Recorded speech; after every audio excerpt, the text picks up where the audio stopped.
Hello to everyone. நம்ம crack TNPSC with top 25 அப்படின்ற டாப்பிக்கில் நம்ம எம்பவர் அகாடமியில் நம்ம இன்றைக்கி 25 கொஷின்ஸ் டிஸ்கஸ் பண்ண போகிறோம். அதுக்கு முன்னாடி ஒரு விஷயம், இது எதை பற்றினது அப்படின்னா ஹிஸ்ட்ரியிலேருந்து தான் எடுத்துகிட்டு இருக்கேன். அது பார்த்திங்கன்னா சிந்துவெளி நாகரிகம். லாஸ்ட் கிளாஸ்லேயும் சிந்துவெளி நாகரிகத்தை பற்றி தான் பார்த்தோம். அதோட கண்டினியூசேஷன் தான் இது. அந்த கிளாஸ் பார்க்காதவங்க அதில் 25 கொஷின்ஸ் இருக்கும். Important questions. அதை பார்த்துட்டு பார்த்திங்கன்னா இன்னும் கொஞ்சம் யூஸ்ஃபுல்லாக இருக்கும். ஓகேங்களா? கிராக் டிஎன்பிஎஸ்சி வித் டாப் 25 அப்படின்ற டாப்பிக்கில் நம்ம 25 கொஷின் டிஸ்கஸ் பண்ணலாம். ஹரப்பா நாகரிகம் எத்தனை படிநிலைகளாக பிரிக்கப்பட்டுள்ளது? இதுதான் முதல் கேள்வி. ஹரப்பா நாகரிகம் எத்தனை படிநிலைகளாக பிரிக்கப்பட்டுள்ளது அப்படின்னு கேட்டிருக்காங்க.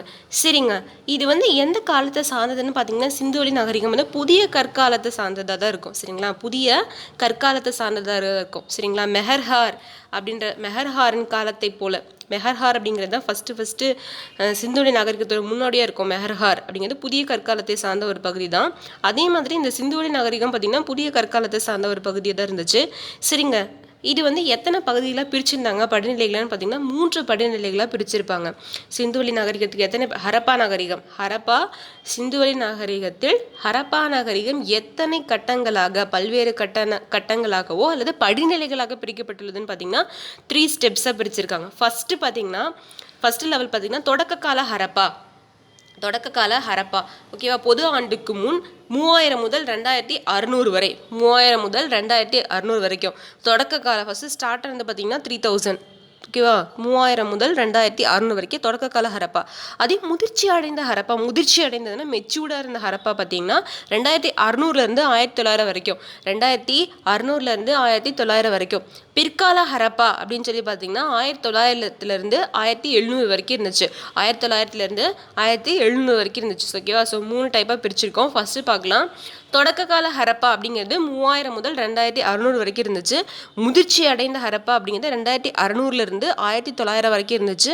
பிற்கால ஹரப்பா அப்படிங்கிறது 1900லேருந்து 1700 வரைக்கும் இருந்தது. இது 3ஆக பிரிச்சிருப்பாங்க. சரிங்களா? ஹரப்பாவோட படிநிலைகள் மொத்தம் எத்தனை? 3. ஓகேவா? தொடக்க கால ஹரப்பா, முதிர்ச்சி அடைந்த ஹரப்பா மற்றும் பிற்கால ஹரப்பா. ஓகே, சரி. ஹரப்பா தற்போது எந்த நகரங்கள் எந்த மாநிலங்களில் அமைந்துள்ளது? நம்ம இந்தியாவில் ஹரப்பா அப்படின்ற பகுதி எந்த மாநிலங்களில் அமைஞ்சிருக்கு? நம்ம இந்தியாவில் எந்த நகரம்? அதாவது ஹரப்பாவில் பார்த்திங்கன்னா 6 நகரங்கள் மொத்தம்.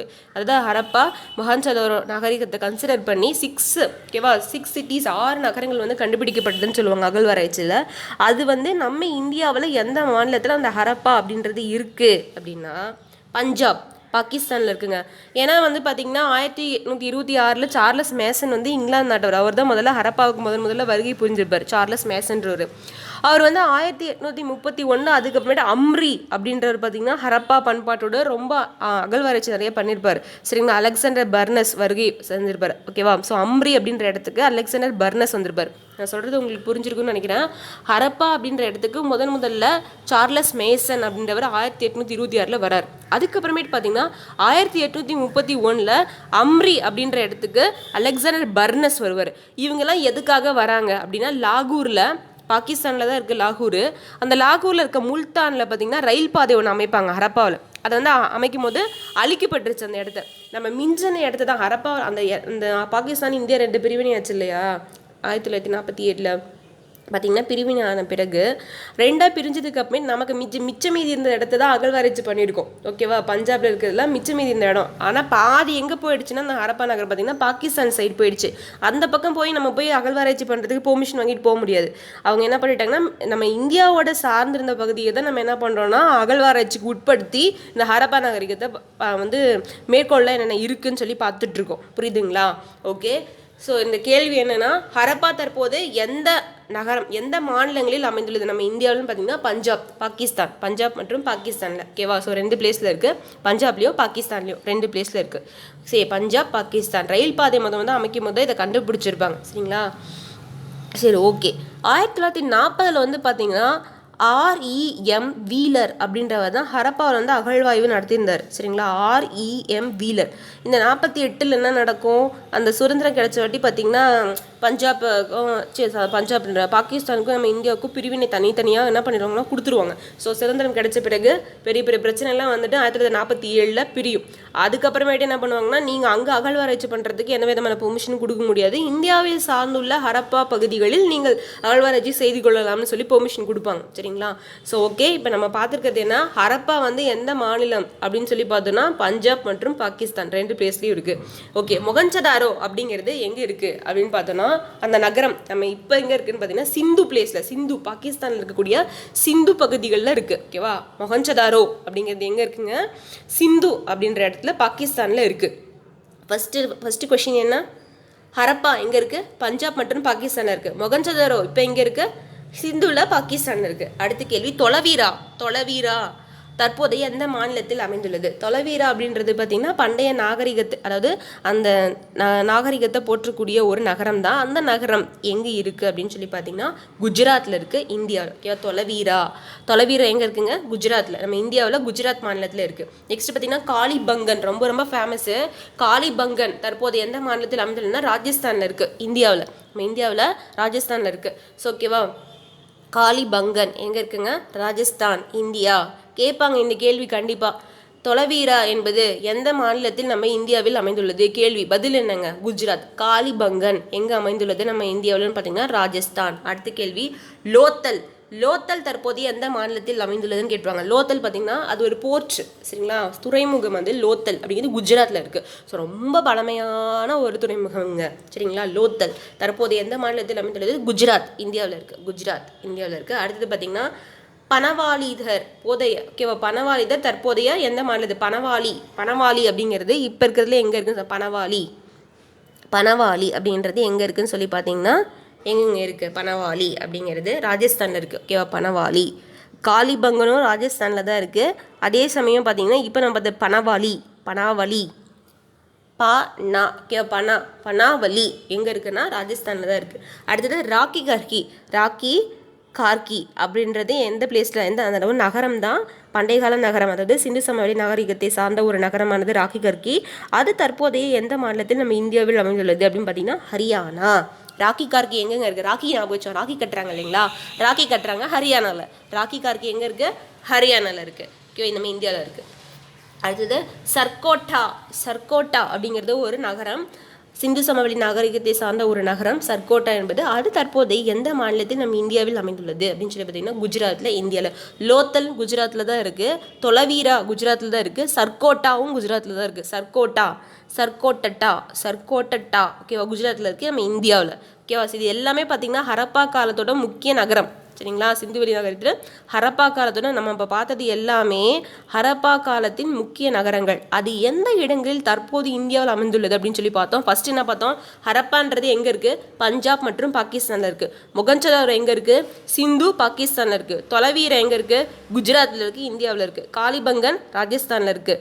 அடுத்தது லோத்தல் குஜராத், பனாவலி ராஜஸ்தான், ராக்கி கர்கி ஹரியானா, சர்கோட்டா குஜராத்தில் இருக்குது. ஓகேவா? ஸோ இதெல்லாம் பார்த்தீங்கன்னா எந்தெந்த பிளேஸில் இருக்குது, எந்தெந்த மாநிலத்தில் இருக்குதுன்னு கொடுத்துருக்காங்க. அடுத்தது அசாமில் புதிய கற்கால பயன்பாடு நிலவிய இடங்கள் யாவை? அசாமில் பார்த்தீங்கன்னா புதிய கற்கால பயன்பாடு தஜாலி ஹெட்டிங் மற்றும் சருகுரு அப்படின்ற இடத்துல இருக்குது. ஓகேவா? சருதரு. ஓகேவா? ஸோ தஜாலி ஹெட்டிங். இங்கே பார்த்தீங்கன்னா மழுங்கின பாறை, அந்த மழுங்கி போன ஆயுதங்கள் பார்த்தீங்கன்னா இங்கே இருக்குன்னு. ஸோ கோடாரி இருக்குங்களா, மழுங்கி போன கோடாரி வந்து இந்த அசாம் மாநிலத்தில் கிடைச்சதுன்னு சொல்கிறாங்க, சரிங்களா. முனை கோடாரி, மழுங்கல் முனை கோடாரிகள் மற்றும் முனை நீட்டி சாய்வாய்க்கப்பட்ட மழுங்கல் முனை கோடாரி இந்த அசாமில் கிடைச்சது அப்படின்னு சொல்கிறாங்க. அசாம், மேகாலயா, நாகாலாந்து, அருணாச்சல் பிரதேசம், இங்கே எல்லா இடத்துலையும் கிடச்சிருக்கு இந்த மழுங்கல் முனை கோடாரி. பார்த்தா மழுங்கி போய் அந்த முனை மட்டும் பார்த்திங்கன்னா மழுங்கி போய் இருக்கும், சரிங்களா. அது வந்து அசாமு, நாகாலாந்து, மேகாலயா, அருணாச்சல் பிரதேசம் அந்த பிளேஸில் எடுத்துருக்கு. இந்த தஜாலி ஹெட்டிங் அப்படின்றது பார்த்திங்கன்னா தற்கால நாகரிகம் வந்து சூழ்ந்துள்ள ஒரு பகுதி. ஓகேவா? ஸோ பார்த்திங்கன்னா தஜாலி ஹெட்டிங் புதிய கற்கால பயன்பாடு நிலவிய இடம் பார்த்தீங்கன்னா அசாமில் தஜாலி ஹெட்டிங் சர்து ஒரு பிளேஸ். ஓகேவா? அதில் என்ன தஜாலி ஹெட்டிங்னா it's name of your place, ஒரு இடத்தோட பெயர், அவ்வளோதான். தஜாலி ஹெட்டிங் மற்றும் சருதுரு அது வந்து நகரங்களாக அந்த காலத்தில் இருந்திருக்குது. எங்கே அப்படின்னா ஹரப்பா நாகரிகத்தை சார்ந்த சூழலில் இருந்திருக்குது. ஓகேவா? அவ்வளோதான் விஷயம்.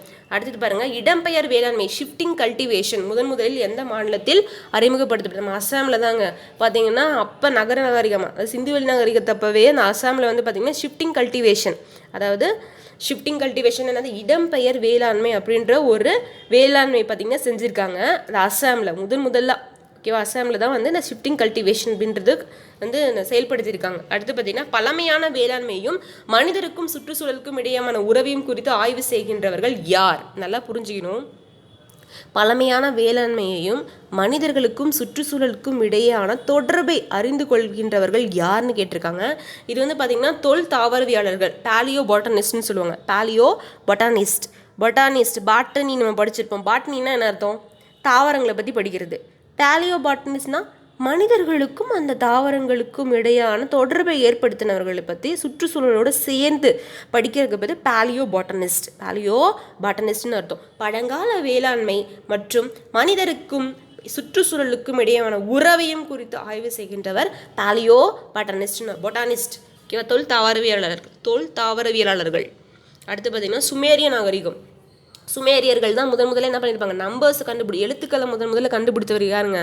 சுமேரியர்கள். மெசபொட்டாமியா நாட்டில் இருந்தக்கூடிய சுமேரியர்கள் தான் முதலில் எழுத்துக்களை கண்டறிந்தவர்கள். அந்த சுமேரிய நாகரிகம் பார்த்திங்கன்னா நிலவிய எந்த இடங்களில் ஹரப்பாவை சேர்ந்த முத்திரைகளும் பொருட்களும் கிடைத்துள்ளனன்னு கேட்டிருக்காங்க. சுமேரிய நாகரிகம் எங்கெங்கே நிலவுச்சுன்னு பார்க்கலாமா? ஓமன், பஹ்ரைன், ஈரான், ஈராக், இங்கெல்லாம் பார்த்திங்கன்னா சுமேரிய நாகரிகம் இருந்திருக்கும். இதெல்லாம் யாருமே சொல்ல மாட்டாங்க, சும்மா அப்படியே மேலாட்டமாக சொல்லிட்டு போயிடுவாங்க. அந்த கொஸ்டின்ஸ்லாம் ஏன் எடுத்துருக்கேன்னா உங்களுக்கு இப்போ நம்ம இருக்கக்கூடிய காலகட்டத்தில் எந்த பிளேஸில் இருக்குது அப்படின்ட்டு தெரியணும் கண்டிப்பாக. சுமேரிய நாகரிகம் பார்த்திங்கன்னா எந்த மாநிலங்களில் இப்போ இருக்குது, எப்போ எந்த ஸ்டேட்ஸில் எந்த இடங்களில் ஸ்டேட்ஸ், ஓகேவா, எந்த கண்ட்ரீஸில் இருக்குன்னு பார்த்தீங்கன்னா ஓமன், பஹ்ரைன், ஈரான், ஈராக், இங்கெல்லாம் பார்த்தீங்கன்னா சுமேரிய நாகரிகம். ஹரப்பாவை சேர்ந்த முத்திரைகளும் பொருட்களும் இந்த இடத்துல கிடச்சிருக்குங்க. ஹரப்பாவை சேர்ந்த முத்திரைகளும் பொருட்களும் சுமேரிய நாகரிகம் நிலவிய இந்த இடங்களில் கிடைத்துள்ளது. Oman, Bahrain, Iran, Iraq. Okay, அடுத்து பாருங்க, எந்த கல்வெட்டு குறிப்புகளில் மெசபொட்டாமியாவுக்கும் அரசுக்கும் இடையான வணிக தொடர்புகள் குறிப்பிடப்பட்டன? மெசபொட்டாமியாவுக்கும் பல்வேறு அரசுகளுக்கும் இடையான வாணிப தொடர்பு இருக்குது அப்படின்னு சொன்னால் கியூனிஃபார்ம் அப்படின்றது ஒரு கல்வெட்டு. யூனிஃபார்ம் இல்லை, கியூனிஃபார்ம் கல்வெட்டு அப்படிங்கிறது ஒரு கல்வெட்டு. அந்த கல்வெட்டில் பார்த்தீங்கன்னா மெசபொட்டாமியாவுக்கும் மற்ற நகரங்களுக்கும் இடையான வணிகத்தை பற்றி சொல்லியிருந்திருக்காங்க. சரிங்களா, கியூனிஃபார்ம் அப்படிங்கிறது ஒரு கல்வெட்டு. ஓகேவா, ஸோ கியூனிஃபார்ம் அப்படிங்கிறது என்னது, ஒரு கல்வெட்டு. சரிங்களா, அதுலேருந்து தான் நம்ம தெரிஞ்சுக்கிறோம் இந்த விஷயங்கள் எல்லாத்தையும். மெசபொட்டாமியாவுக்கும் மற்ற அரசுகளுக்கும் இடையான வணிக தொடர்புகளை பற்றி சொல்லுது. நெக்ஸ்ட்டு, கியூனிஃபார்ம் கல்வெட்டில் காணப்படும் ஹலுக்கா என்ற சொல் எந்த பகுதியை குறிக்கிறது? கியூனிஃபார்ம் கல்வெட்டில் காணப்படும் இந்த ஹலுக்கா அப்படின்றது எந்த சொல்ல குறிக்கிறது அப்படின்னா சிந்து அப்படின்ற ஒரு நாகரிகத்தை வந்து குறிக்குதுங்க. சரிங்களா, யூனிஃபார்ம் கல்வெட்டில் காணப்பட்டுள்ள இந்த மெலுக்கா அப்படின்ற ஒரு விஷயம், ஓகேவா, மெலுக்கா அப்படின்றது எதை பற்றி சொல்லணும்னா சிந்துவெளி, சிந்து பகுதி குறிக்கிறது. நல்லா கொஞ்சம் மெலுக்கா அப்படின்ற சொல் எந்த பகுதியை குறிக்குதுன்னு கேட்கலாம். என்னங்க ஆன்சரு? சிந்து. மெலுக்கா என்ற சொல் எந்த பகுதியை குறிக்கின்றது? என்ன பகுதியை? சிந்து பகுதியை தான் சொல்லுது. சரிங்களா, அது வந்து எந்த கல்வெட்டில் இருந்தால் கியூனிஃபார்ம் கல்வெட்டில் இருந்து. நெக்ஸ்ட் பாருங்க, தொல்லியல் ஆய்வாளர்கள் மெசபொட்டாமியா புராணத்தில் குறிப்பிட்டுள்ள ஹஜா என்ற சொல் எந்த பறவையை குறிக்கிறது? ஹஜா என்ற சொல் எந்த பறவையை குறிக்கிறதுன்னு கேட்டிருக்காங்க. சரிங்களா, ஹஜா அப்படிங்கிறது மெலுக்கா என்ற சொல் சிந்து பகுதி குறிக்கிறது. ஹஜா என்ற சொல் எந்த பகுதி குறிக்கிறதுன்னு கேட்டதுன்னா என்ன பறவைன்னு பண்ணிட்டா மயிலுங்க. ஓகேவா, ஸோ இது என்ன சொல்கிறாங்கன்னா மெசபொட்டாமியா புராணத்தில் மெலுக்கா குறித்து கீழ்கண்ட வரிகள் இடம்பெற்றுள்ளன. உங்களது பறவை ஹஜா பறவை ஆகுக, அதன் ஒளி அரண்மனையில் கேட்கட்டும் அப்படின்ற ஒரு வரி இருக்காமா. உங்களது பறவை ஹஜா பறவை ஆகுக, அதன் ஒளி அரண்மனையில் கேட்கட்டும் அப்படின்றது மெலுக்கா அப்படின்ற குறித்து கீழ்கண்ட வரிகள் இருக்குது. சரிங்களா, சிந்துவெளி நான் மெலுக்கான என்ன சொல்லியிருக்கேன், சிந்துன்னு சொல்லியிருக்கேன். அப்போ ஹஜா பறவைங்கிறது எந்த பறவைனா மயில்னு அர்த்தம். ஹஜா அப்படிங்கிறது எந்த பறவை? மயில். ஓகேவா, மெசபொட்டாமியா புராணத்தில் மெலுக்கா குறித்து இந்த வரிகள் சொல்லியிருக்காங்க. இந்த ஹஜா அப்படின்னு என்ன அர்த்தம்னா மயில் அப்படின்ற தொல்லியல் ஆய்வாளர்கள் சொல்கிறாங்க. சரிங்களா, அவங்க என்ன சொல்கிறாங்கன்னா ஹஜா அப்படிங்கிறது மயில் அப்படின்னு சொல்கிறாங்க. ஹஜானா மயில். அடுத்து பாருங்க, குஜராத் மாநிலத்தில் கண்டுபிடிக்கப்பட்டு தந்தத்தினால் ஆன அளவுகோல் எத்தனை மில்லிமீட்டர் சிறிய அளவீடுகளை கொண்டது?